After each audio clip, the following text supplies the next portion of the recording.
out of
Orchids lapit ah.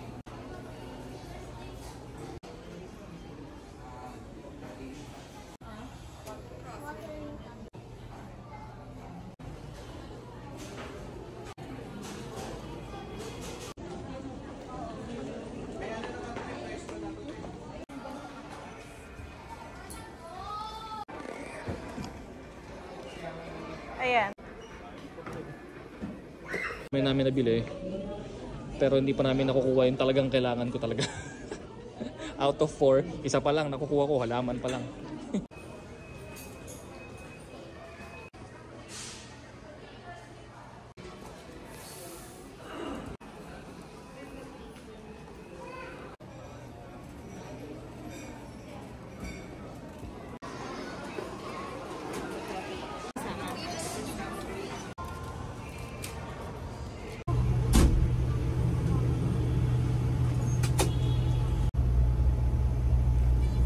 So ayan, nakauwi na. Grabing traffic at ayun, nai-unload na lahat dito. Ayun, ilagay ko na nga kagad yung halaman eh. Oh, diba?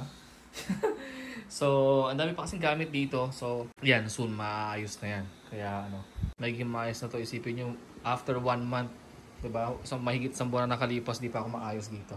Hirap pa talaga. So anyway, ayusin natin to. Yan, so unahin muna natin tong cabinet para yung mga damit ko mailipat ko na dahil nakatambak dito. So ito yung manual.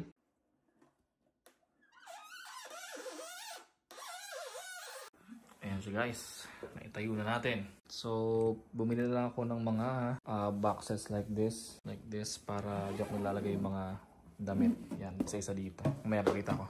By the way guys, kung kapansin nyo, iba pala yung kulay ng pader ko ngayon. Yan, nagpintura ako ng lime wash. Ito siya. Hanggang dito. Yan. Eh dito puti eh. Hindi na kasya. So, try ko ulit next time. So, ganito yung mga boxes. Ayan. Yan yung para magiging pinakang drawer dyan. Yan. Para at least hindi siya empty. Para malinis pa rin din pag nilagay ko sa sulok. Ayan siya. So, nakasagad siya dyan sa dulo. Huwag nyo pasingin yung gulo ko dyan. Okay. Ayan siya. So, kahit pa paano, meron na akong dagdag na lagay ang damit. Kasi, ang dami pa nito. Diyos ko, bang gulo pa niyan. Kaya, yun. Kailangan ko talaga ng ganito pa. Time check, alas 12 na. Okay. At ito naman yung gagawin ko ngayon. Para maayos na, pakatulog na ako ng maayos. Paano kasi pag iniwan ko pa siyang ganyan, diba? So, kung ipagpabukas ko pa. Eh, hype naman ako ngayon. So, tapusin na natin. Ito pala, accent light.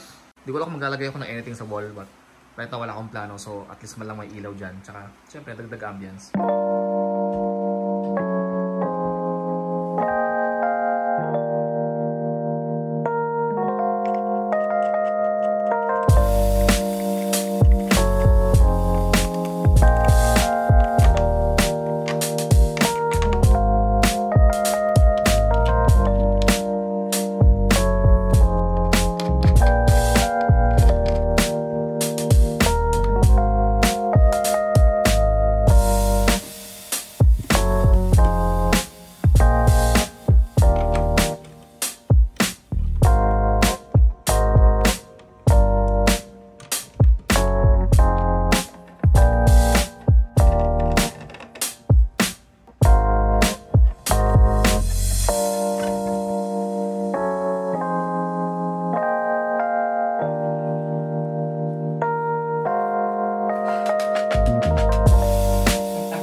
Alam mo, never ko naisip na bibili ako ng sofa. Alam mo, parang never in my life naisip ko bibili ako ng sofa. Kasi syempre, pagka bata ka pa, parang iisip mo lang damit, sapatos, at kung ano-ano pa, di ba? Pero adulting talaga. Adulting na talaga tayo, guys.